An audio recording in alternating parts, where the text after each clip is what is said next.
Welcome to the What If podcast. We're sharing an ever-growing collection of stories from the Belmont entrepreneur community to inspire you to start and keep going. I'm your host, Elizabeth Gortmaker. Here we go. Hello. I am so excited about today's episode. Our guest is Jonathan Murrell, founder of the Escape Game. He studied entrepreneurship here at Belmont University and graduated in 2013. He has an incredible story about working so hard, being laser focused on your purpose, and achieving massive growth even at a young age. So without further ado, here's Jonathan. Hey, Jonathan. Hey. Great to see you. Yeah, you too. Thanks for having me today. Thanks for being on the podcast. Let's dive right in. So you founded the Escape Game in 2014. What was the genesis of that? Where did this idea come from? Yeah, we actually celebrated our 8th year as a company just last week. So it's been 8 years now, but it really started back in late 2013. My wife and I and my brother were running a candy business, an online candy business, and felt like we were kind of just not sure that we wanted to do candy selling online for another 5 years. And we were looking at ourselves and saying, like, why, feels like we got into this business a little bit late. There were competitors that were further ahead of us. And we're like, this just isn't really where we want to spend our future. And so we made the decision, my wife and I, all right, let's start looking for something new. My brother and I were partners in the candy business. And we said, hey, we need to do something new together, but we do have bills. We need to keep this thing going long enough to find something new. And so we said, come the new year, Jonathan, you go start looking for something new. James, you stay behind and keep the business going so we can keep paychecks coming in. And so that kind of started this search for something new. In that process, I started reaching out to respected businessmen that I knew or was connected with to try to, get advice, seek feedback, and counsel on where to go next with this. I had no idea what to do next. I just knew that I was kind of tired of the candy game and I wanted to do something else. And then so I reached out to the guy who is now our co-founder, Mark Flint. Knew him through my parents and church. And we sat down and had lunch together and kind of talked about business ideas. He, didn't really like any of the ideas I was throwing out there, but we were talking. And at the end of the conversation, he said, hey, this was fun. But obviously neither one of us really clicked with each other's things we were throwing out there. But my family was in London last week and we played this thing called an escape game. They don't really exist in America. What if we talked about that for a minute? And so that kind of was the moment where we were searching and he had just come off this really fun experience and tried it in London while he was there on family vacation.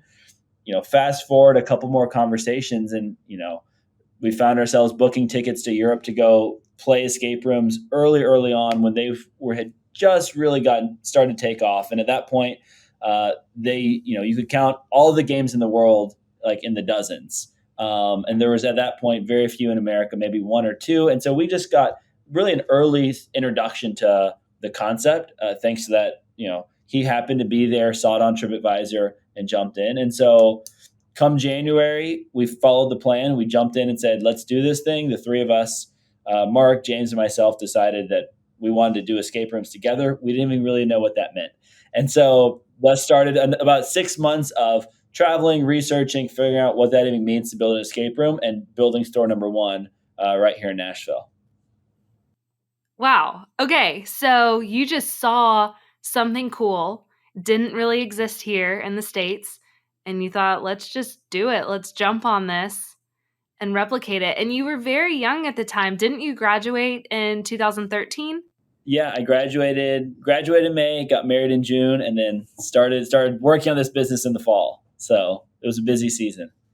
Very cool. When did the first store actually open? Yeah, so the first store opened in April of 2014. So less than a year. Mm-hmm. Our first conversations were in October. We started traveling. We traveled to Europe in December, and then that first store was open. We got back from that trip in December, and that's when we kind of made the firm decision on the airplane back. All right, we're going to do this. And then it was January, February, March. Only about 4 months from that point till the doors for store number one opened. So was that first store the one in Berry Hill? It was, yeah. How many rooms did you have at your grand We opening? Was it just one or? Just one. We grand opened with one room, with a second underway, and then really very quickly, the first couple weeks were just very slow. But what we had seen in Europe and what we had sort of the seen happen was that these businesses had really did well on TripAdvisor. It was such a unique experience, and so people would go on TripAdvisor and say, "Never done anything like this before," rated it very highly, and so that's how Mark found the one in Budapest, in London. That's how they were expanding, is just really TripAdvisor and word of mouth. And so, but once we started getting enough players in where we were able to get good reviews, we started to see after about the first month, it really started to accelerate, and we found ourselves. I think it was maybe month 2 or 3 where we actually became the number one thing to do on TripAdvisor in the fun and games category. And that's when it really started to take off, for us here in Nashville. We opened room 2, then room 3, then quickly room 4. And about 3 months in, we looked at each other and said, we've got to do more stores. So it was a very quick ramp where we went from first couple weeks slow, then slam packed, and then said, we've got to grow this thing. It should be bigger than just Nashville. When did you open your second location? And so we started looking for location number 2 in July of 14, but it didn't open until early 15. I think spring of 15 is when Orlando was location number 2. In the meantime, we had started preparing locations 3 and 4 and 5. And so we had a very busy 2015 where we opened. So we had one store in 2014. Then in 2015, we opened Orlando, Pigeon Forge, downtown Nashville, and Austin, Texas. And so we went from 1 to 5 in the first 2 years. Wow. And how many stores do you have now? Store 25 actually opened this morning. Where's that? In New Jersey. American Dream. It's a really large mall in New Jersey. Yeah. Oh, that's awesome. Congrats. Yeah, thank you. James is there cutting a ribbon right about now. Oh, man. Well, thank you for being on the podcast today. Oh, absolutely. What a day. Okay, so that's store 25 Mm-hmm. in 8 years. Do you have 26 planned?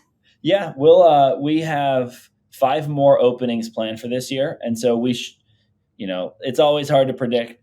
Permitting and inspection schedules can throw things off, but we should open another 5 stores this year, and so we should end the year with 30 stores plus or minus 1. We're building a store in Hawaii, and that one we're expecting could slip into next year. Yeah, man, rapid growth. How big is your team? I think we're company-wide, including team members at the store level. I think we're around 900 to 1,000. We'll cross 1,000 sometime this year. And then working at our HQ here in Nashville, we're right around 100. Yeah.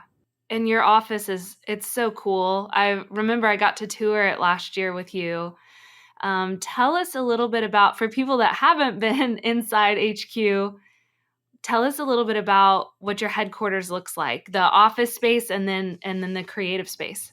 Yeah, for sure. So we one thing that makes the Escape Game unique is that we design and build all of our stuff in-house, and that's one thing that lets us control the quality and do things as well as we want. And so we've got a large production facility. We've got 30 artists and carpenters and craftsmen who design and build all of our games, and so full workshop. It's a ton of fun. My uncle, who's into woodworking and taught shop class before he retired, walked in. He's like, I would love to vacation and just be here, surrounded by all these machines and wood products. And so it's a craftsman's dream out there. And then there's about 30 who work in there, and then in our office, there's another 70 or so of us across guest experience and marketing, operations, et cetera, sort of traditional HQ that kind of keeps the wheels on the bus turning for all of our frontline team members. One of the hardest things for entrepreneurs is delegating, and kind of like you started this is your baby, it's your passion. You want to be controlling every piece of it. And it's always a hurdle when you hire one employee, then another, then another. And now with you, you've got 1,000 people. So there's all different groups and areas that make up the escape game. And obviously, you can't be in the weeds with those by any means. Um, Tell me a little bit about the process of expanding in such rapid growth, but finding the right team members that you trust and that you can work with, and kind of letting go of having to control everything for the sake of the greater growth of the escape game. Yeah, I think that we're fortunate in that we've had some team members who've been around a long time. Like we have on our core leadership team, our senior director team, I think there's 8 members on that team, not including the 3 founders. I think 5 of them have been here more than 5 years, and the company's only 8 years old. And so we've got a really strong core team that's been with us. Several of them from the first store. And so the 3 people who lead our operations division, they all 3 were engaged, I think, with TG within the first 14 months.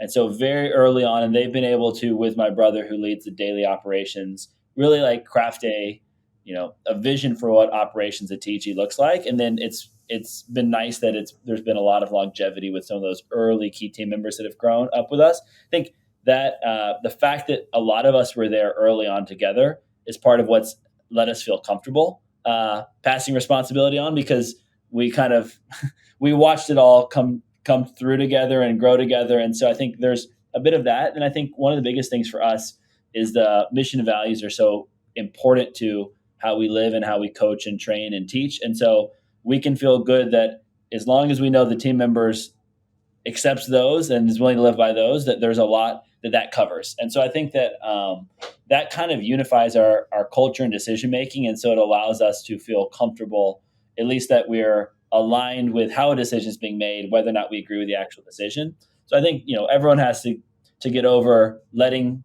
things go. But I think that our values help us particularly, because if we hire the right people, we can feel good that I say it a lot. I might not agree with your decision, but as long as it was a decision that's in line with the way that we think, then it's okay. Like we can talk about why we might have disagreed later, but we have to give people the room to we always say, make decisions and take actions in the context of our values. If you're doing that, we can always change your direction in another way, but as long as that is in agreement and we're all in alignment there, that's really what the most important thing. So tell me about your vision and your purpose and some of those values. Yep. So the escape games mission is to design and dominate the escape room industry and disrupt the world of entertainment. And so we really, from the beginning, we're a competitive bunch of people. And so we've said, hey, we want to, if we're going to do this, we want to be the best at what we do. And our mission is design and deliver amazing interactive experiences for every single guest. So we have sort of our mission and our vision that shape us to say, on the one hand, we're looking at every single guest, and daily we have to make these amazing experiences. And then the big picture is we're doing all that in this context of we're trying to win the big game. We're trying to define the industry. And even if we can, disrupt the world of entertainment is a pretty bold statement. And when we had one store in Berry Hill and had this vision, it seemed pretty far off. And now with 25 stores in major retail, we're in many, many major retail complexes in the country, and we're beginning to see that, wow, big entertainment companies know about us and are noticing us and are watching what we're doing, and that it's kind of fun to see that journey. And I think that really the big vision has helped our team also realize, like, every day we're doing this and we want every single guest to have a great time. And we're doing that. And we're also progressing this bigger picture goal of, really trying to, and for us, it boils down to, like, we want to bring family friendly, safe, enjoyable entertainment to people, like a local option for that to happen. And so I think all that all wraps together with what makes us excited about work. Yeah, talk to me a little bit about differentiation, because and just that, like, wanting to be the best at this, which I know you are. I believe you are. I might be slightly biased, but I don't think so, because I've been to some of these other escape rooms and the quality is just not there. But people have copied you. Like there's a dozen different escape room type places, even just in the Nashville area. So I think it's a model that people are catching on to, and you've got some competition there. How do you guys differentiate yourselves, and how do you kind of view that competition with regards to your vision and what you're doing? Yeah. So I think there's three things that we tend to think about that really distinguish what we offer. I think one, it's really a focus on the guest, and from day one, it sort of was in naturally I think we kind of all like to treat people well. So there's this like underlying thing there, but then also because TripAdvisor was such an important part of our growth strategy and why we grew in the early days. Well, that's a feedback, that's like a guest feedback review platform, and so every single person's experience matters a whole lot. And so there was sort of early on this intense pressure that we need to deliver this flawless service to guests.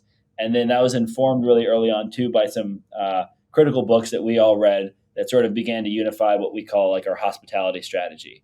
And so one, I think there's this intense focus from our whole team on this idea of hospitality and service and taking care of every guest who walks in our building. And that is, I think, different and unique.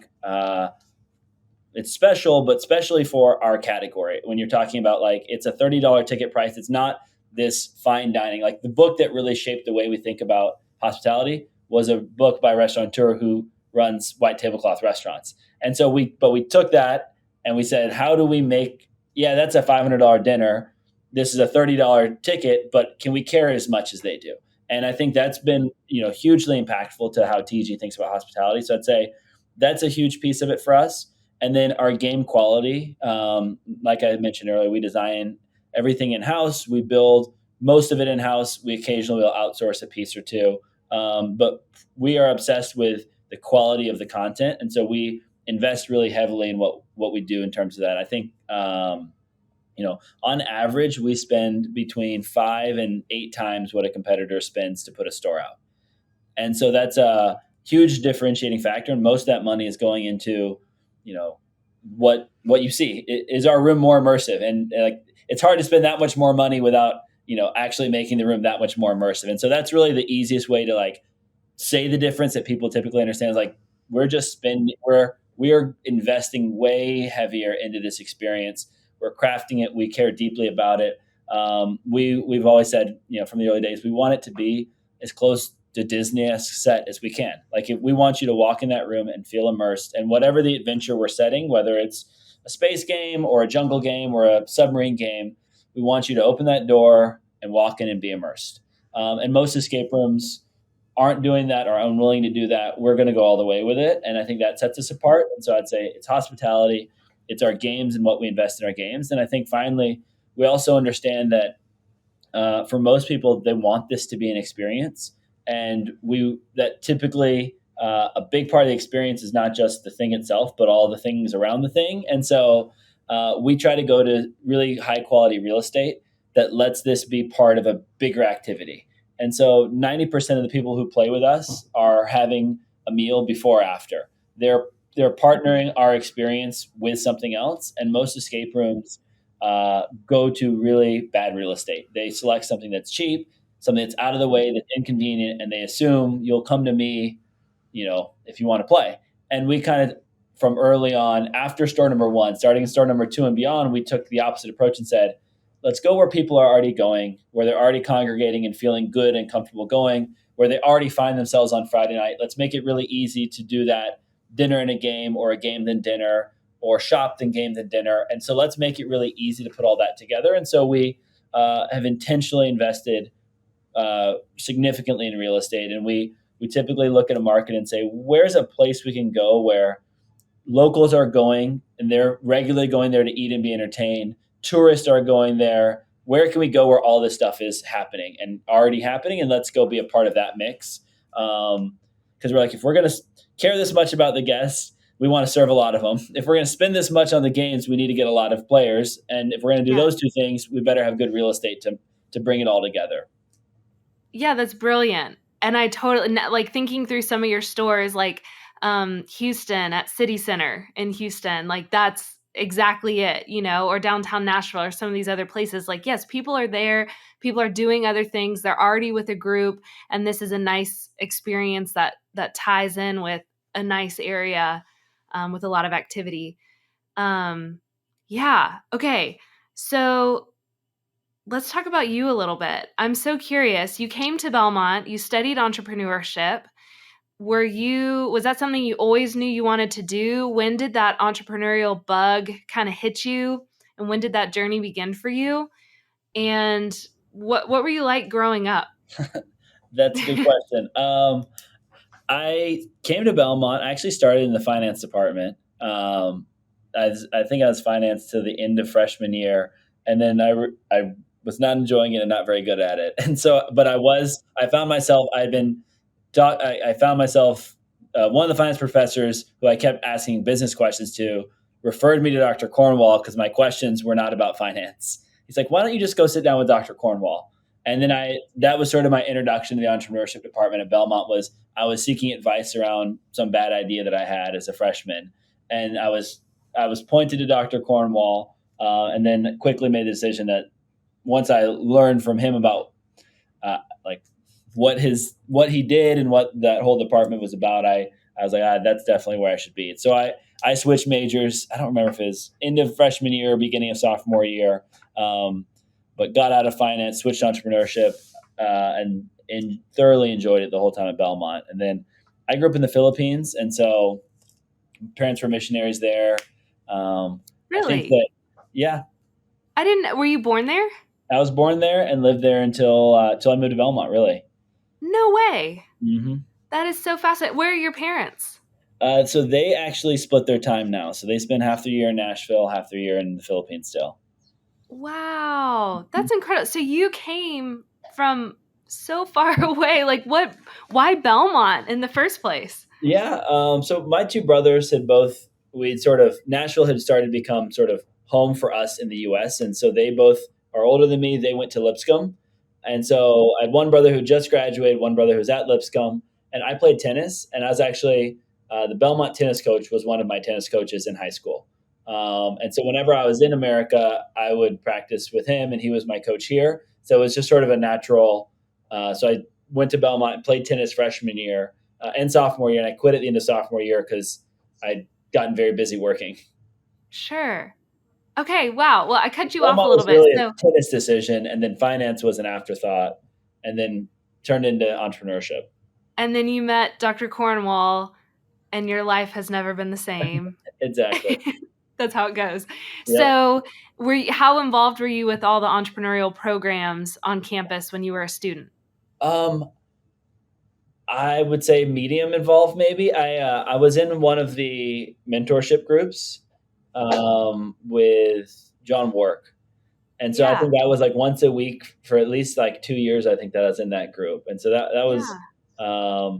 a couple people in that group I still am in touch with, and actually I think George might have been that might have been how I met George in that group. Oh, Maybe. really? Yeah, Okay. And George is working with you now. yeah. So George. Me and George have been friends for years since then. Really, actually, we were in finance classes together, and he was much better than I was. And then stayed in touch through all the years as he went through his startup journey, and he stayed in touch about what the Escape Game was doing. And then last year, sometime we had an opportunity for him to come work here and lead our digital efforts. So Yeah. That's awesome. So the candy business, you started that during college. yeah, so that was early sophomore year, I think. It started as a care package delivery service, and it was me and my brother and Bruno, who played on the tennis team at Belmont with me, a good friend. And we started that just because I think it's bad. I mean, looking back, I'm like, bad idea, but I think we just were excited to do something. We wanted to do something, and this seemed like it. And so we just did it. And then sort of, it didn't really have very many customers. And so we just kind of did it, but there wasn't really that much work to be done. It wasn't really, it wasn't blowing up or taking off. But I think my brother James had just graduated. He kind of spent the summer. He went to college fairs, and he was doing the thing, trying to get it off the ground. And then through all that activity, what ended up happening was some local businessmen who owned a distribution company contacted us and said, "Hey, why don't we sort of we have a current online store that sells candy, but it's not being run and being underutilized. You guys have e-commerce experience. Can we just merge these two businesses together? Because we have the stuff and the space and no experience, and you guys have the experience and no stuff and space." And so Cool. What kind of candy was it? so we had everything. We had over 2,000 types of candy in our warehouse, but we ended up specializing. Really, the core of it was it's like this middle ground we defined between, like, if you want a Snickers, you just go to the gas station, you go to the grocery store, and if you want a pallet of Snickers, you go straight to a distributor. If you need like 50 pounds, it's like a really weird middle ground. And so there was this space that we'd seen other online candy businesses carve out in what we call like really serving like event planners and special events and parties where you need more than is really reasonable to go pick up at the grocery store, and not enough, and you're not someone who does this frequently enough to make sense to, be a professional, have a professional candy, distribution account.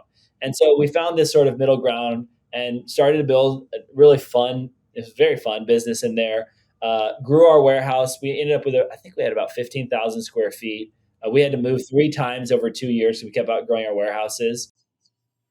And this is all while you're in college. This is, yeah, sophomore, junior, and senior of college, where I would usually set my schedule up to have 8 a.m.s and night classes. And so I'd come in, go to class at 8 a.m., go straight to our warehouse, which was downtown, work until tennis practice during the season, go play tennis, go to night class, repeat. And so I had a busy sophomore year, which is what led at the end of the season. I just was like, I can't do tennis, dating, business, and school. I decided that tennis had to go. And so I stopped. I quit tennis at the end of sophomore year. But yeah, did the candy business and school the next 2 years, and we were trying to grow that business. And there was companies who had built that we were sort of following after, who had built carved successful careers and businesses in this same niche. And a lot of it too was specialized candy. Like if you need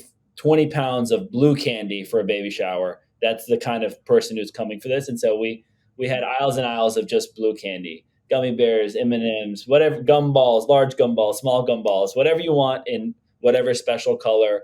And so that was sort of this really fun space. We built a business there that we had about 15 employees, I think, about 2 million a year in revenue, and we were just about break even. And so, but we kind of looked ahead, and that's a moment where we kind of, after I got married and graduated college, I was like, the big companies who are doing well are at about 10 million. They're about 5 times bigger than us. We're growing quickly. We can probably catch them, but it's probably going to take 5 years or more.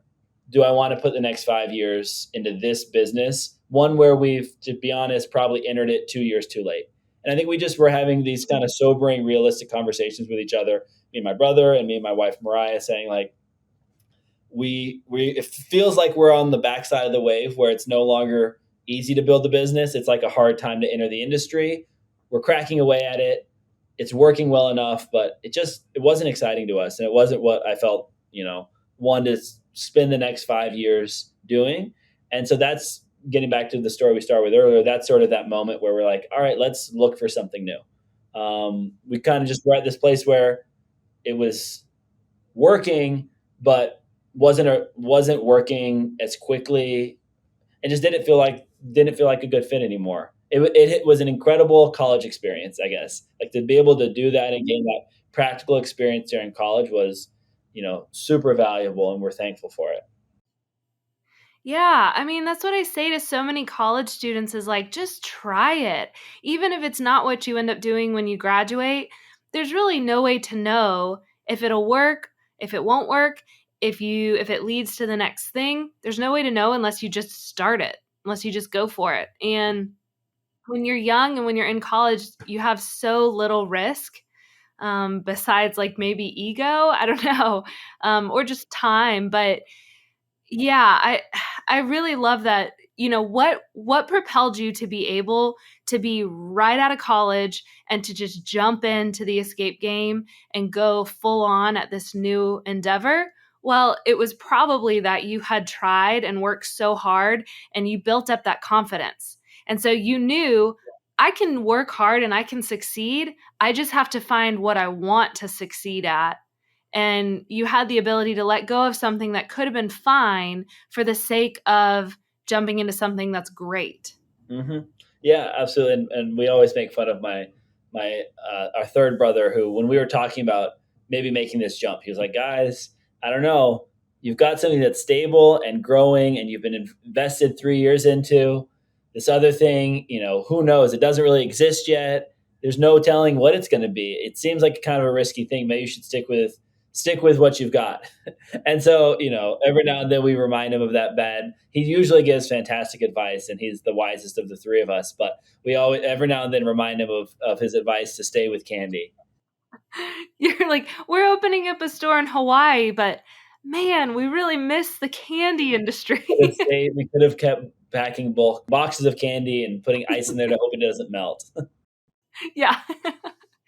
Oh, okay. Well, what do your parents think of this?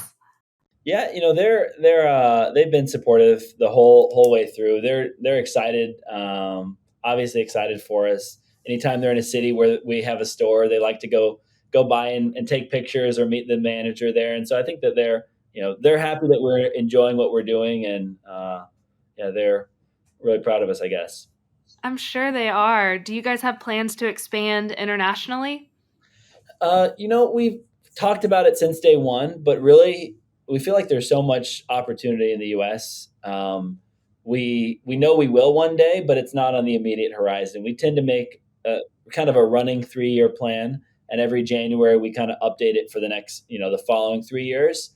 And right now, it always seems to stay right on the edge of that horizon. Like, maybe after this next 3-year plan, we'll think about it. But we keep finding that there's still just so much opportunity here domestically that we have yet to tap into, that we're not in a hurry to go international. I think that the fact that we can open a store with very little incremental headache, or like, but if we open a single store in a different country, the learning curve changes. So we've talked about it, but I think we're really enjoying the growth curve we're on right now, and also our teams are getting really good at what we're doing here, and we're not quite ready to try to take that somewhere else yet. Sure. Yeah. What does a typical day look like for you? That's a great question. It looks a little bit different every day. I think, from a work perspective, Mark, our other partner, is the CEO, and so he kind of has his hands across the whole spectrum. James focuses daily on.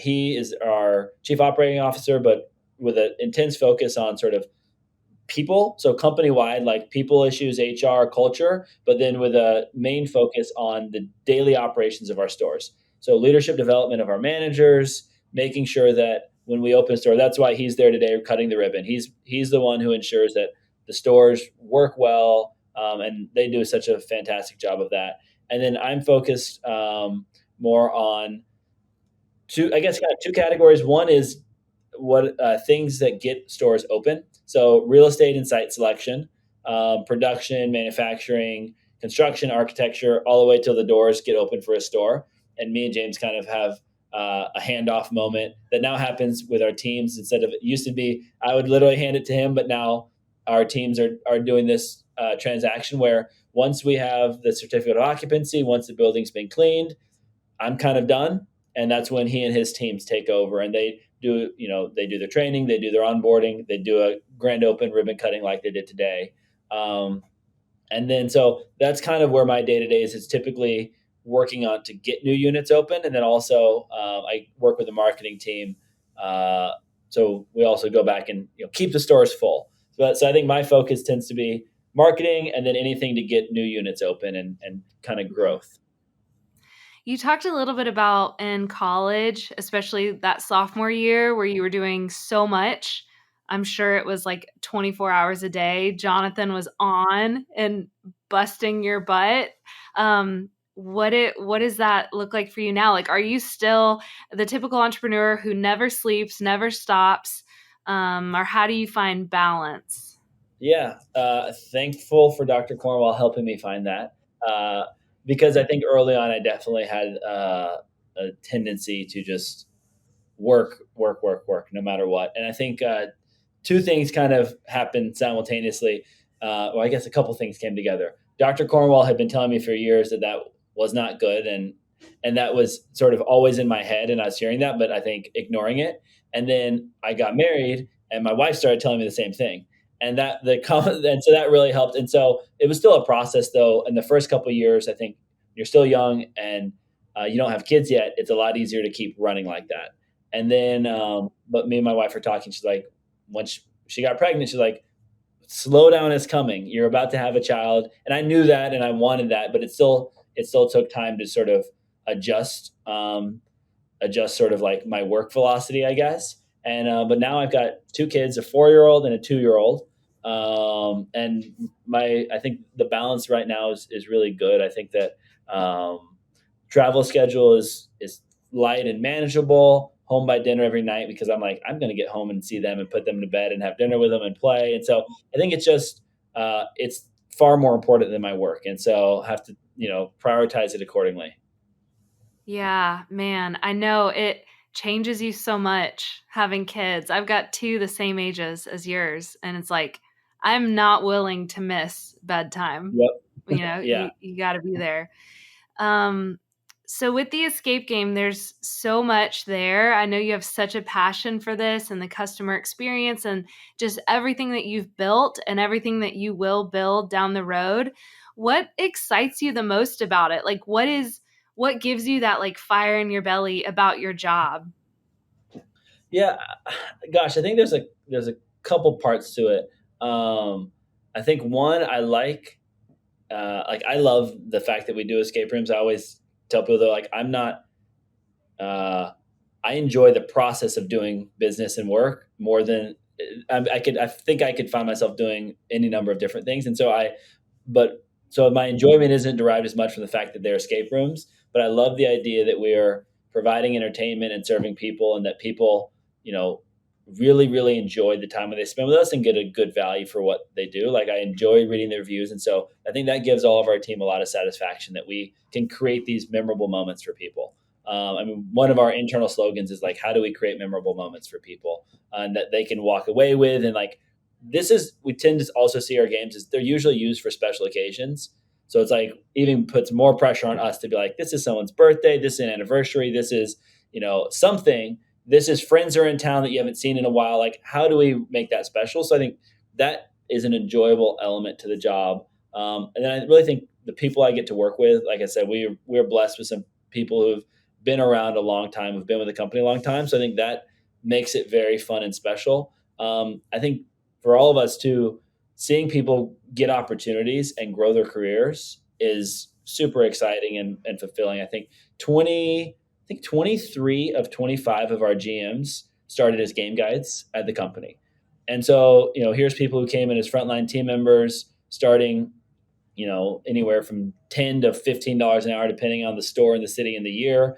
And over a period of, 2 to 5 years have built careers where they're now running stores. They're now identifying and training new leaders. They're sending those new leaders out to new stores. Watching that process unfold is also, I think, really important to the three of us co-founders, because we get to see, people developing as leaders, as people growing their own families, and we get to see how the business is really impacting, people just beyond the guests, the team as well. Yeah, it's so rewarding working with people. And I can tell you're such a people person, whether it's the customer or the employee. I always say, like, one of the best things about entrepreneurship is just you can create something out of nothing and it can become a job and you can put food on the table and take care of your family because of this thing that you work really hard at doing. But then when you scale the business and you grow it, and like what you've done, you've got 1,000 employees. So you have created something that then allows 1,000 people to put food on their tables. And I don't know what is more impactful than that work, that you allow. And besides like all the personal development and the growth that you're seeing in your employees, where there really is a growth trajectory, there's opportunities for personal and professional growth. It sounds like your team, there's a lot of camaraderie and friendship, and they're very connected to the vision and the purpose of their work and how fulfilling that can be. And then, with the expansion, like it really is so amazing, Jonathan. I didn't realize you were that big in such a short time. That's just what a story, and what a testament to the work that you've put into it, but also like your skill as a person and your expertise. I just love to see the hard work pay off, but to see good people succeed, because at the end of the day, that's why I asked, like, what is it that makes you tick? What is it that keeps you going? And for you to say it's the people, I'm like, man, of course that's what it is. And of course that's why you've been at it for so long, and that's why you guys have grown and your employees are happy. And yeah, it's really special. I'm so excited for you guys. What do you think the future holds, like 5 years from now? I know you said you like to do a 3-year plan, but 5 years down the road. Oh gosh, that's a hard one. I mean, I think that our next 3-year plan. I'll just slightly pivot the question. Is our next big goal is to get to 55 stores by 2025. That's kind of the immediate goal. I actually think we'll cross the 50 mark sometime in 24.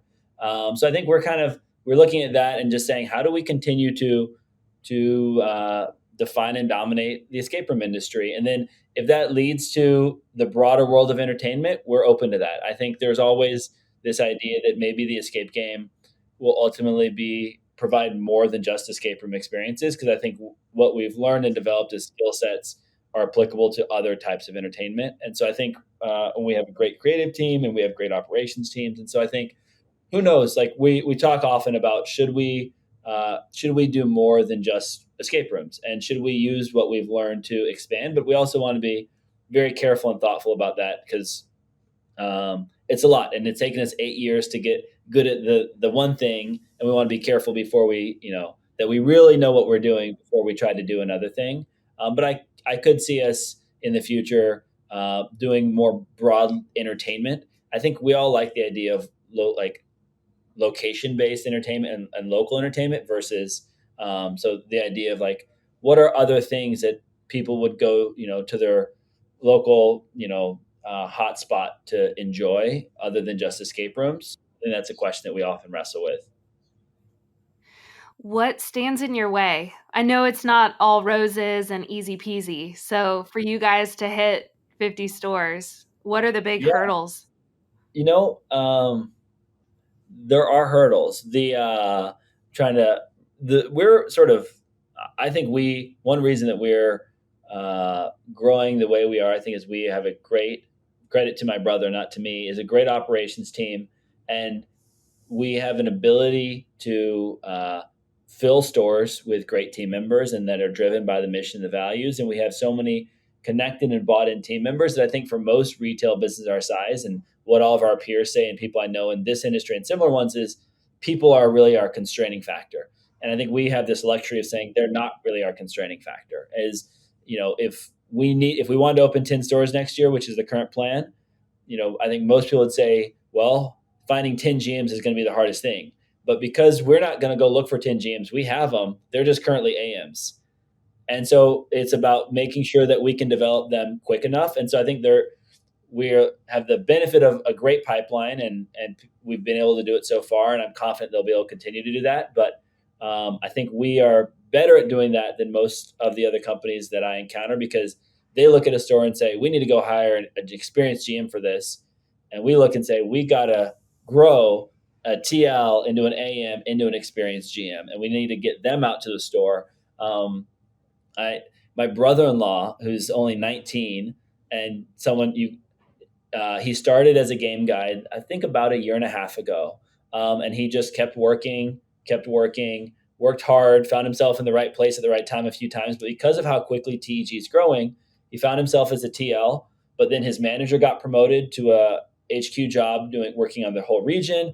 His manager above him got promoted to go take another store in another city, and he found himself as an AM really quickly. and then found himself again where, well, TG opened 3 more stores, and so his next manager left, and found himself as a GM in training within just 2 years. But the average time that a game guide becomes, of our 23 GMs, or 24 now, 25 now, I guess, the average time that it took them to go from game guide to GM has been about 2.5 years.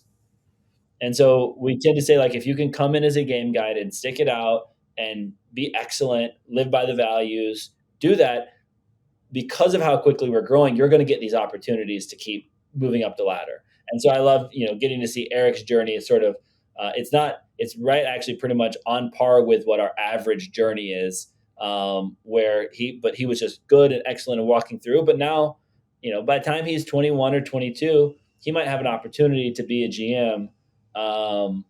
And outside of this weird world we've created in the escape game, that's usually not the case. Like, I think most companies looking like, well, what's your experience and your background? How long have you done this? And we really look at, do we trust you, and how much do you love this company, and have you gone through all the steps we need to see? But we don't really care about what your experience was before this.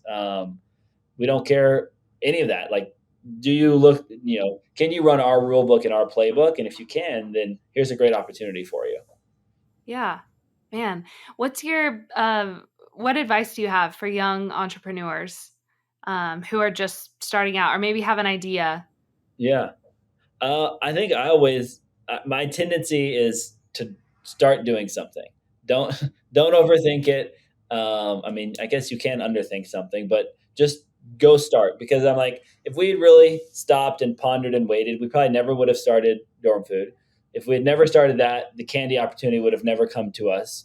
And if we hadn't done those 2 things, we wouldn't have had the experience in hiring, firing, staffing, growing a business, going to trade shows that were really instrumental in helping us feel prepared when the right opportunity did come along. And so I think I'm always sort of have a bias towards action and getting started now and figuring it out along as you go, especially when you're young, when you don't have kids yet, when you're not married yet, when you can. I mean, I look at, like, because of how much I was working that sophomore year, I look at, like, if sometimes I'll have friends or younger siblings or friends talk to me, and they're going to college. They're like, any advice? I'm like, if you're only going to do 16 credit hours, you better basically work a full-time job and then some, because 16 credit hours isn't a full-time job. Because I did 16 credit hours every semester and played tennis and started a business that I was working at least 40 hours a week. And so I think that there's just time, and I think most people fill that time, I guess, with this will sound bad, I guess, with like friends and doing fun things in college. I didn't. I spent that time working and getting that experience, which I'm grateful that I did that now, because now I had all that experience earlier, and I'm able to have more balance in my life when it really matters, now that I have a family and kids. Yes. So It makes me think about, what is that saying where it's like, it takes 1,000 hours to be an expert at something? I think Do you know it's what I'm talking 10,000. about? Yeah. 10,000. Okay. So I got to do a lot more hours. But yeah, like, getting started in college, like, get a jump start on those hours, like everything you did with the candy business and all the hours you put into it, it's not for waste, since you're no longer doing candy. Like, that, you learned so many things that you can't learn in a textbook.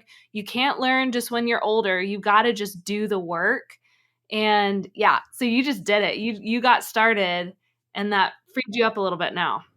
Yeah, exactly. And I think it also, you meet people who you might kind of keep working with. One of our early Candy Galaxy employees I still work with today. He's the director of our construction division, and he basically ensures that all of our stores get built. And so he worked in the warehouse packing candy. Then he did marketing with me. Then he was just we enjoyed working together so much that when we opened the escape game, he was the employee number one at escape game as a game guide, and then just kept growing. Then we, started doing construction with me as we started building stores. Just kind of went on that whole journey. And so, I mean, even if it hadn't been for Candy Galaxy, like, some of the people who we've even kind of been on the rest of this journey with was started way back then. That's so fun. You've grown up together, Yeah, I you know? mean, I've been working with Marshall for more than 10 years now. Yeah. Yeah. Well, thank you so much for being here today and sharing so much of your story. I feel like we could probably talk for 2 more hours. I have so many more questions to ask you, but this was just really encouraging and inspiring. And, I love you're such a unique person, and y'all's story is very unique, but also well within reach for other entrepreneurs who have an idea and want to just get out there. So thank you for sharing and encouraging others. I do want to give our shout out of the week. This week's shout out is for Pack Films, founded by Matt Horvath. Matt Horvath graduated as a video production major in 2012. He was actually, I think, our first video production major here at Belmont. And now he runs and operates Pack Films, which works with brands and agencies to create incredibly beautiful videos to tell their stories and to help you connect with your customers. If you want to learn more or see some of those amazingly beautiful videos, check out packfilms.tv. And congrats, Matt, for all the hard work and the amazing business that you've built. So, Jonathan, before I let you go, we do some rapid fire questions. Are you ready? Okay, I guess so. Okay. What's your favorite game within the escape game? Within the escape game, I like the depths. No, I like Timeliner the best, but it also is the newest. I tend to prefer whatever our newest game is. Yes. What's your favorite candy? Ooh, I'm a peanut M&M's person. Ooh, nice. Favorite national park? Probably the Smokies, just because I've spent the most time there. Yeah. Or no, I actually think I'm going to go with the Redwood Forest in California. Nice. Okay. Hard to beat. Going along with that, what's the best vacation you ever had? Probably Italy. Went with Nice. Mariah a couple of years ago. Where'd you guys honeymoon? Jamaica. Oh, cool. Okay. We did ours in Italy, so I'm like, okay. What's your favorite book? That's tied with there's definitely, it's a favorite, then a second, it's close, but Creativity Inc. is probably my favorite book. It's the founder of Pixar. Then Setting the Table is the one that sort of set TG's. So Creativity Inc. really helped me think creatively, and Setting the Table set TG's hospitality framework. And so I think those have both been such important books for our company and for me. Very cool. If you were a sandwich, what would you be? Chicken salad. Someone submitted that question, and I love it. I think chicken salad is my favorite sandwich, so I'm just going to go there. Just go there. Okay. Final question. Best piece of advice you've ever received? I should have been thinking about this. It's a tough one. Yeah. Just think of something Cornwall said.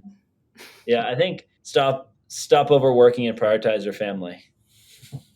Yeah. He's given me that message many times, and I'm very grateful for it.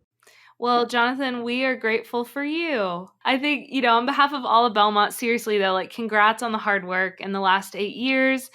I'm a fan of the escape game. Every time there's a holiday or an event that's or a birthday, that's all my husband wants is an escape game gift card. So you've made my life easy with that. But we've had so much fun playing your games, and we're just so excited to see what you do in the future, because I know it's going to be awesome. So big congrats, and thank you for being here today. Oh, absolutely. Thanks for having me. All right. We'll talk soon. All right. Thanks.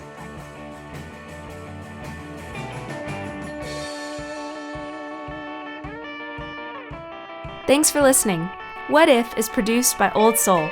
For links and show notes, please visit belmontetp.com/whatif. Until next time, keep asking what if.